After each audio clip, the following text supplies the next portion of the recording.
തലമറയ്ക്കാതെ നടക്കുന്നത് പാപമാണെന്നറിയാത്ത ഏതെങ്കിലും ഒരു പെണ്ണുണ്ടോ?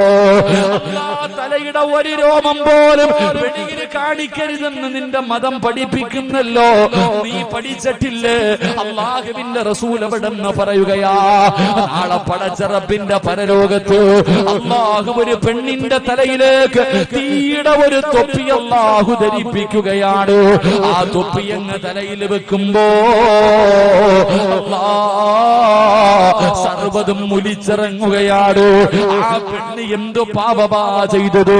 തലയിലെ ഒരു മുടി വെളിയിൽ കാണിച്ച് നടന്ന പെണ്ണിനല്ല കൊടുക്കുന്ന ശിക്ഷ ഇതാ. ഇതറിയാത്ത പെണ്ണുങ്ങളുണ്ടോ? ചെറുപ്പക്കാരാ, എടാ പടി വെട്ടുന്നത് പോലെ മുടി വെട്ടാൻ പാടില്ല. പടച്ചവര് മുടി ഇങ്ങനെ ഒരു സൈഡ് പറ്റപറ്റി പിന്നെ ഇങ്ങനെ വളർത്തി നടക്കുന്നത് അത് പാപമല്ലേടാ?